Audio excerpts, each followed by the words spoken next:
Good morning, everyone. Happy Monday morning to you. Welcome back to Morning Musings. It's great to be back with you. Hope you had a fantastic weekend. I got to go to an automotive swap meet in Chickasha, Oklahoma. I was out of pocket for about 3 days and had a really good time. First day it rained. Second day the wind blew. Saturday absolutely stunningly gorgeous. So, made up for the other 2 days. Picked up a few little items, not much to be honest about it, but nonetheless, managed to get a thing or two that I needed for my projects, and that's always a good thing. You know, when you can find something that you need for one of your own personal projects, that's a good thing. All right, well, let's get back into it. Now, let's remember, last Thursday, I shared with you and I connected the dots between Isaiah 2 through 4, Luke 23, 28 to 31, and 2 Thessalonians chapter 1.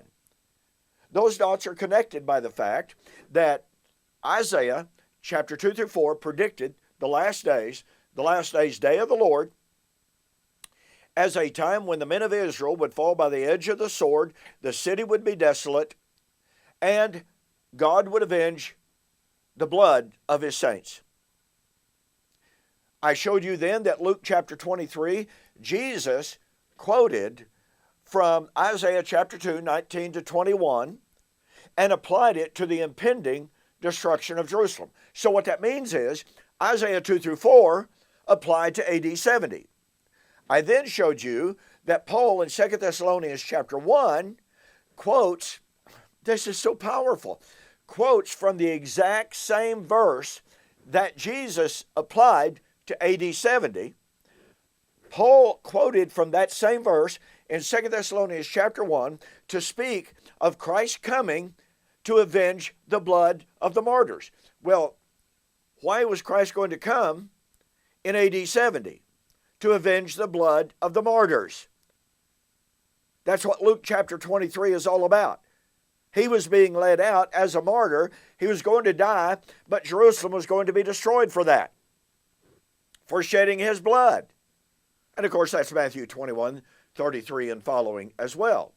So we have the inspired interpretation, the inspired application of Isaiah 2 through 4, inspired application by Jesus to AD 70, and we have Paul quoting from the very verses that Jesus applied to AD 70 to speak of the same identical thing, i.e., vindication of the martyrs. So as I have asked you, what would be the hermeneutic for saying, pardon me, other than just simply arbitrarily saying, oh, they're different? Well, I'm sorry, that doesn't prove anything. So the hermeneutic is, or the question of hermeneutic is, where does Paul change the subject? Where does Paul say, I'm breaking from how Jesus applied Isaiah chapter 2, 19 to 21? I know he applied it to AD 70. Oh, but guess what? I'm applying it to the end of the world, even though we both are talking about the same identical issue, i.e., the vindication of the martyrs, which, by the way, Paul had in 1 Thessalonians 2, 16 and 17, specifically applied to the impending judgment on Jerusalem. Where is the hermeneutic, ladies and gentlemen? But as I promised, we're not done connecting the dots. And as I shared with you, some 20, 25 years ago, when all of this just hit me out of the blue, as it were, I mean, it wasn't completely out of the blue. I'd been studying very, very carefully Isaiah 2 through 4. I had already seen how Jesus applied it in Luke 23. Now, I've got to tell you, when I saw how Paul was quoting directly from the verses that Jesus applied to AD 70, that was quite an epiphany. And so, in my little book entitled In Flaming Fire, it's available from my bookstore, donkpreston.com, bibleprophecy.com, I commented at length on Paul's application of the very verses that Jesus applied to AD 70, and I posed the same challenge that I'm asking you to consider. What is the hermeneutic for claiming that 2 Thessalonians chapter 1 is different from Isaiah's own application of the last days, day of the Lord, to the time of the judgment of Jerusalem, and Jesus' application to the time of the judgment of Jerusalem? Where is Paul's shift and radical reassignment of application? There is no justification. There is no shift in application whatsoever. Now watch this. In Revelation chapter 6, and by the way, in my book, Who is This Babylon?, I also have an extensive discussion on Revelation 6, Isaiah 2 through 4, Luke 23, 2 Thessalonians chapter 1. Get that book and check it out. In Revelation chapter 6, 9 to 11, John said, under the fifth seal, I saw under the altar those who had been slain for the word of God, for the testimony which they held.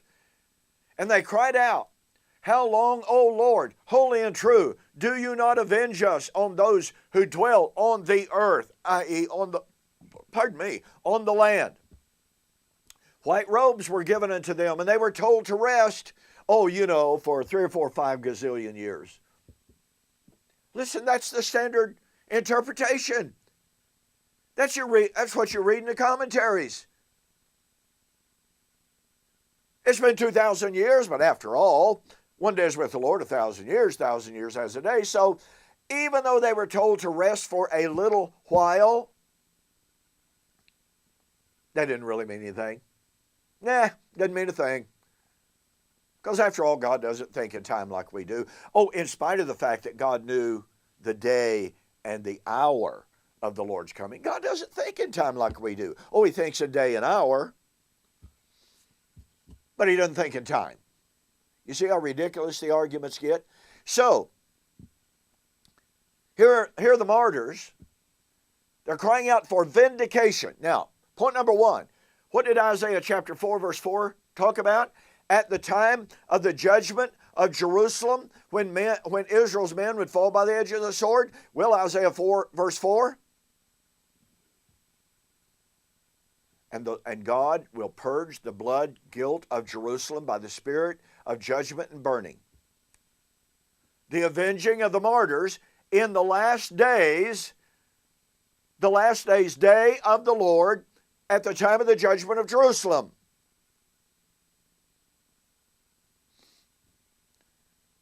You need to know that the majority of commentators, now certainly there are some fantastic postmillennial commentators who understand that Revelation chapter 6 really is all about the judgment of Jerusalem in AD 70.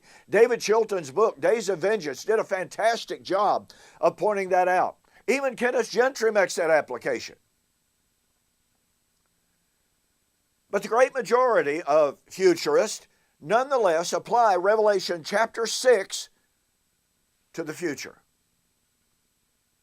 destroying the language of the text and destroying, I might add, Jesus' own application of Isaiah 2 through 4. Now watch this. Those martyrs were given white robes and told to rest for a little while until their fellow brethren and the saints who should be slain as they were should be fulfilled. So they want vindication. Revelation 6:12 and following. I looked when he opened the 6th seal, and behold, there was a great earthquake. And the sun became black as sackcloth of hair, and the moon became like blood, and the stars of heaven fell to the earth as a fig tree drops its late figs when it is shaken by a mighty wind. Then the sky receded like a scroll when it is rolled up, and every mountain and island was moved out of its place, which, by the way, is taken directly from Isaiah chapter 34. It's apocalyptic, non-literal language. Now watch this. And the kings of the earth, the great men, the rich men, the commanders, the mighty men, every slave and every free man hid themselves in the caves and in the rocks of the mountains, and said to the mountains and to the rocks, fall on us and hide us from the face of him who sits on the throne and from the wrath of the Lamb. For the great day of his wrath has come, and who is able to stand? Oh my goodness. Did you catch verse 15? Every king, every mighty man, every slave and every free, they ran to the mountains, they hid in the rocks and the caves. They said to the mountains, fall on us and hide us. Folks, that's directly from Isaiah 2:19 to 21, and of course the parallel of Hosea chapter 10. Wait a minute. Remember, this day of the Lord of Isaiah chapter 2:19 to 21, which is being quoted verbatim in Revelation chapter 6, that would to be a last days day of the Lord. Oh, and let's not forget this. In this last days, day of the Lord, it would be when men would have time to run to the mountains, to find a cave, to hide in it. Folks, this cannot be, in spite of the fact that 95% of all commentators come to Revelation 6. Oh, this is the end of time. Really? At the end of time, men are going to have time to run to the mountains, hide in the caves, cry to the rocks, fall on us, hide us from the great day of the Lord. They're going to have time to do that? You know that's wrong. I know that's wrong. And of course, most of all, we have to remember this last days, day of the Lord, is emphatically, as I've already pointed out, the time when Israel's men would fall by the edge of the sword, and Jesus, in Luke 21 and verse 24, directly quotes that passage in his description of the impending fall of Jerusalem. In Isaiah 3:25, it's the time when Jerusalem would be made absolutely desolate. Oh, you reckon that's what Jesus had in mind when he predicted the fall of Jerusalem in AD 70? So we have Isaiah 2 undeniably positing the time of the vindication of the martyrs at the time of the judgment of Jerusalem in the last days, at the day of the Lord. We have Jesus applying Isaiah chapter 2 in Luke 23:28 to 31 to the impending judgment of Jerusalem for killing him. And we have Paul quoting verbatim from Isaiah chapter 2:19 to 21, the very verses that Jesus applied to AD 70. And Paul quoted those verses to speak of the impending judgment on Jerusalem and the Jews for killing the saints. And then we come to Revelation chapter 6, and we have John quoting verbatim from Isaiah chapter 2:19 to 21, the very verses that Jesus applied to AD 70, and John is quoting those verses to predict the coming day of the Lord in vindication of the martyrs, just like Isaiah 2, just like Luke 23, just like 2 Thessalonians chapter 1. The imagery, the language, the motif is identical in every one of these passages. So here's what we have. We have Isaiah chapter 2 through 4 being applied to AD 70 by Jesus. We have Paul in a passage that in 99% of the commentators, it is said that 2 Thessalonians chapter 1 is talking about, listen carefully, talking about the return of the absent master of Matthew 25:14 and following. And yet, Paul is quoting from the very verses that Jesus applied to AD 70. And in Revelation, a passage likewise that the majority of commentators say this is the return of the absent master. And yet, it's quoting from Isaiah chapter 2 through 4, which is emphatically and explicitly about the last days, day of the Lord, in the judgment of Jerusalem, which Jesus applied to the judgment of Jerusalem, which Paul applied to the impending judgment of the Jews for shedding innocent blood. And Revelation 6 applies it to the exact same precise situation.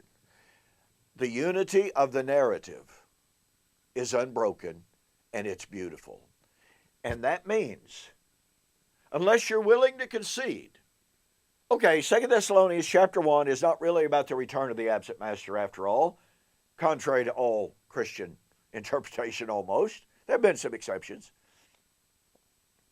Unless you're willing to concede, okay, Revelation chapter 6, okay, maybe that is after all AD 70, but the return of the absent master hasn't returned yet. Really? Why not just admit it? 2 Thessalonians 1, Revelation 6, Isaiah 2 through 4, Luke 23 is about the return of the absent master in AD 70. Hey, listen, do not forget our time is very rapidly running out for our September-October 2021 U.S. orders only 3-book special. Seal it, Vision and Prophecy. 70 weeks are determined for the resurrection, and Elijah has come. A solution to Romans 11:25 to 27. If you ordered those books separately and paid separate shipping, cost you $60. But for the rest of this month, October 2021, U.S. orders only, total delivered price, $39.95. Just go to my website, DonKPreston.com, BibleProphecy.com, banner up at the top, order the books. Believe me, you'll be glad that you did. We got more, so I'll see you on the flip side.